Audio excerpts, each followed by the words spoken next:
friends, Krista here. Thanks for stopping by Books and Jams yet again.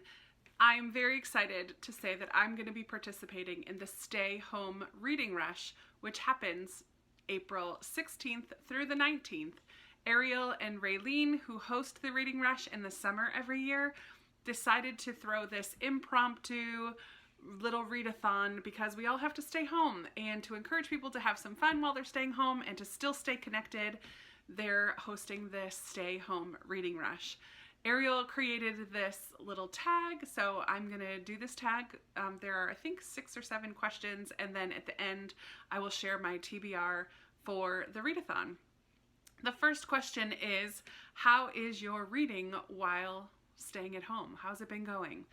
And I would say it's pretty much the same for me.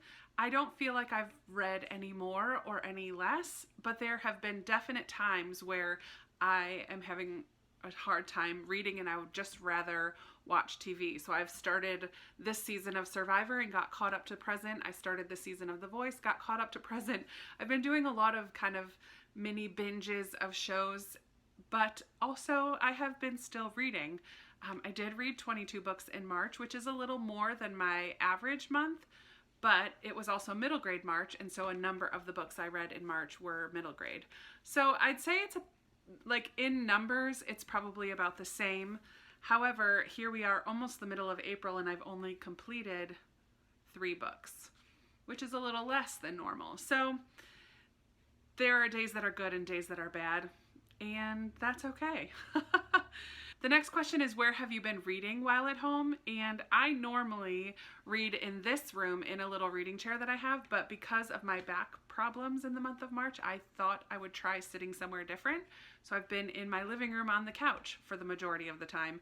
I don't often read in bed or anywhere else, except if I'm going on a walk. I listen to an audiobook, but most of my reading has happened on my couch in the living room. The third question is the best book that you've read during isolation. I'll just tell you a couple that stand out to me from my March reading. I really enjoyed reading The Flatshare. I don't have that right here, but I did enjoy reading The Flatshare, which is a contemporary romance, which involves 2 people who share a flat. They start writing notes to each other and developing a friendship, and then that turns into more. It was a lot of fun. A middle grade fantasy that I read in March that I just loved was Rump, The True Story of Rumpelstiltskin by Liesl Shurtleff. This was a really fun retelling of Rumpelstiltskin. I don't think I've read a retelling of Rumpelstiltskin before, so this was just, it was just a lot of fun. I really enjoyed that one. And then a new author that I discovered in March was Brian Selznick. This one is Wonderstruck, and of the 2 that I read, I also read The Invention of Hugo Cabret. I really liked both of them, but this one I liked a little bit more.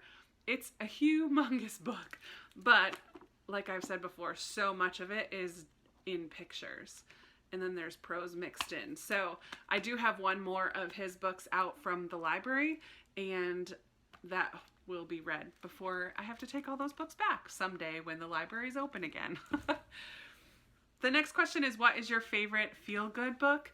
And I do have a video coming out soon, hopefully in the middle of the reading rush, where I talk about some books that are feel-good books on my shelves, but I can't not talk about Anne of Green Gables and Ella Montgomery in general. She's the ultimate feel-good book author for me.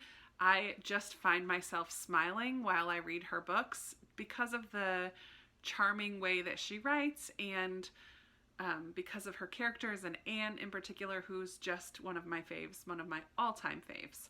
The next question is a book that I wish I could buy or borrow from the library. I have bought some books from Book Outlet recently. I think one that I can think of right now is The Miraculous by, I forget who it's by, I'll put a picture. This is a middle grade book that I've heard a lot about, especially on Bookstagram, and so that's one that I tried to find before middle grade March but never put it on hold, so that was my bad. I should have put it on hold. An author that I would like to shout out during this time. I know that this is a very difficult time for authors because book tours aren't happening, and so anybody that has a book that's coming out right now, I guess I'll shout out Anna James, because I've seen her doing, she has a YouTube channel and she's been using her time lately to highlight other middle grade authors I haven't been able to watch any of them yet, but I see it coming up in my feed all the time. So I want to shout out Anna James from the Pages & Co series, and also the authors that she has coming on her channel. I shout out any author who is going online and making connections with readers in different ways. Good on ya. All right, and then the final question is, what is your reading rush TBR? I'm so excited. So there are 4 prompts that they've come up with for this 4-day readathon, and you are able to combine as much as you want to read what you want during this readathon. So I do have books that fulfill the prompts, but I also have a couple others I'm going to talk about as well, just because I still want to give myself lots of wiggle room and see what might strike my fancy to read during this 4-day period. So the first challenge is to read a book with a house on the cover, and I'm totally cheating. Well, I suppose I'm not, but I would like to read The Bridge Home by Padma Venkatraman. I'm sorry for that. Here's the house on the cover, home, right? But there is a city in the background. I'm sure people live there. But it has the word home right in it. For the Stay Home Readathon, I'm twisting the rules a little bit. This is a middle grade book about 2 sisters who run away from home in India. So it's set in India, and they kind of find this abandoned bridge, which is also a place where other people who are homeless or runaways or other kids live, and they connect with these 2 brothers while they find shelter under this abandoned bridge. So it's a little bit of a survival story, but it's set in India. I just feel like it's going to be really moving and heartwarming, and I'm excited to give this one a try. The second prompt is to read a book in the same room the whole time you're reading it. And most of, like all of these, I only read right now in my living room. So any of these could count for that prompt. So I don't have a separate book for that. The third prompt is to read a book set somewhere that you wish you could go. And I've already talked about my love for the library. I have this book out from the library right now, A Kind of Paradise by Amy Rebecca Tan. This is one that Instagram made me do. Instagram made me do it.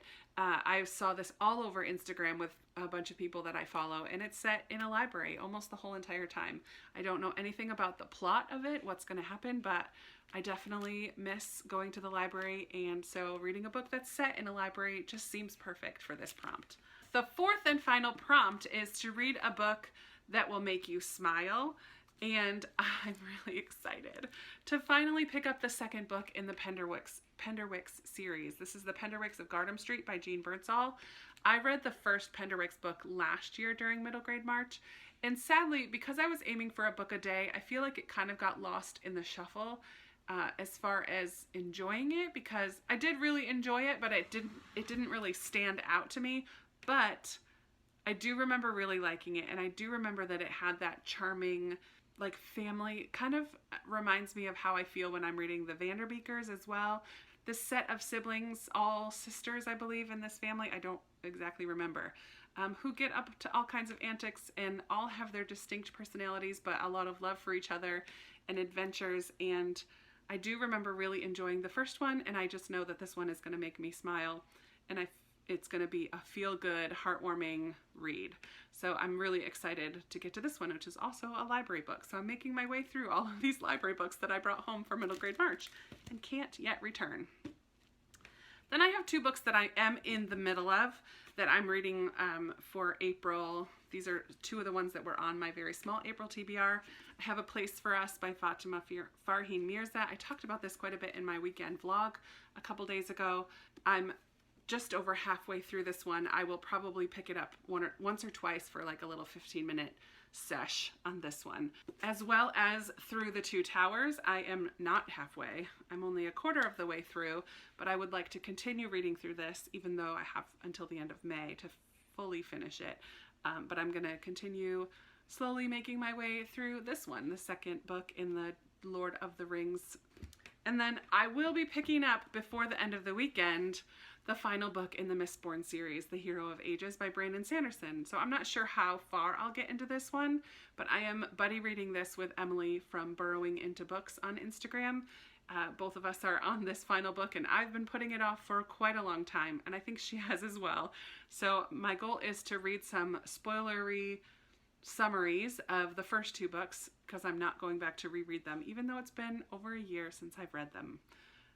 So yeah, I'm very excited to get into this one and hopefully finish it before the end of April. We'll see. But another fantasy is on the books for the weekend. So here is my stay home reading rush TBR. Lots of books, but it is 4 days. I'm not going to finish all of these in 4 days, but I definitely am excited for choices. And I would love to hear from you. Are you going to be participating in the stay home reading rush this time around? What are you most excited to be picking up this weekend, even if you're not participating? Let's chat in the comments below about these books, about anything else you want to chat about. You guys know I love talking with you down there.